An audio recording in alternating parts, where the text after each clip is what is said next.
Kita akan belajar tentang Thomas si peragu.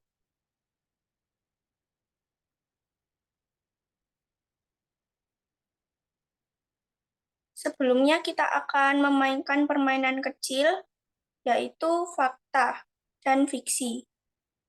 Fakta adalah sesuatu yang benar adanya, sedangkan fiksi berarti itu tidak nyata atau palsu.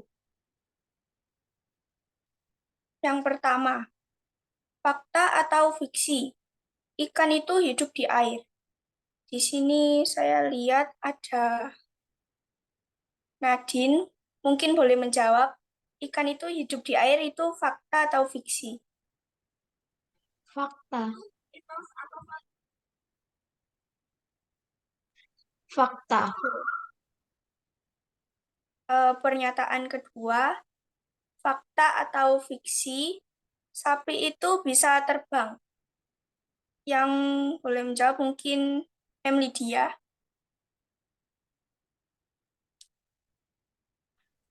Fiksi, tapi nggak bisa terbang. Benar. Pernyataan yang ketiga,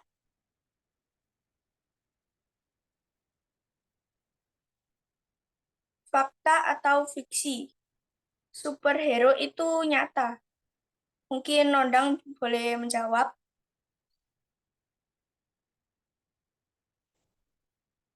Kalau kalau menurutku fiksi ya. Oke. Sekarang kita masuk ke pelajarannya.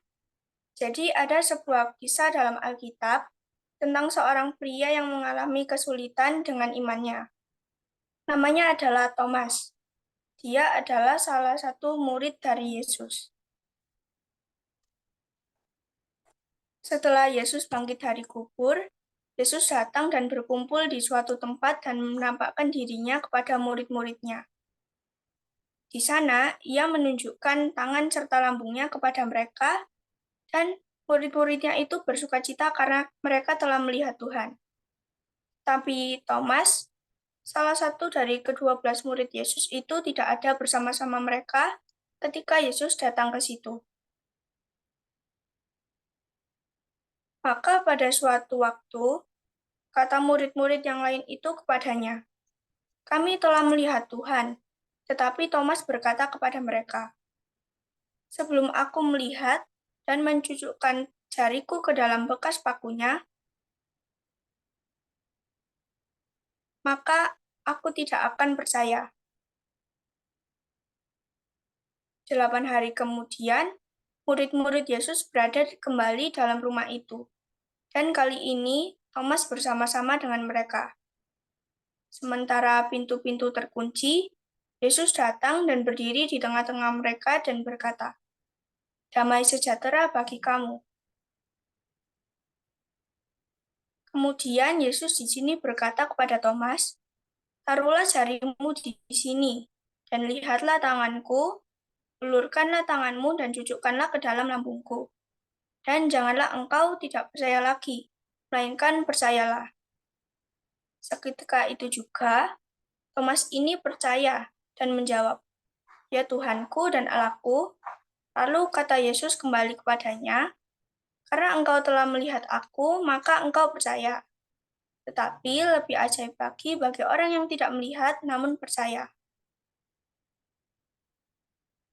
Yesus mengatakan, "Berbahagialah mereka yang tidak melihat namun percaya."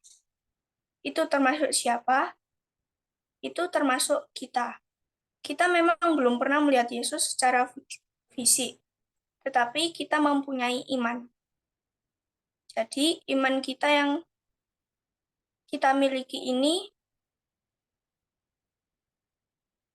kita dapat tahu bahwa kita bisa mempercayai firman-Nya dan mempercayai kebenarannya.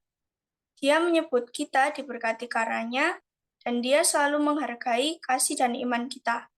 Bahkan jika kita terkadang sedang bergumul, kita tahu kita dapat selalu mengandalkan Dia. Jadi dari cerita Thomas ini, kita belajar bahwa iman adalah percaya, bahkan ketika kita tidak melihat Tuhan sekalipun.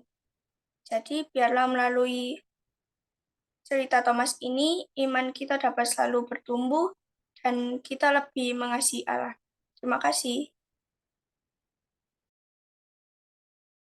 Amin.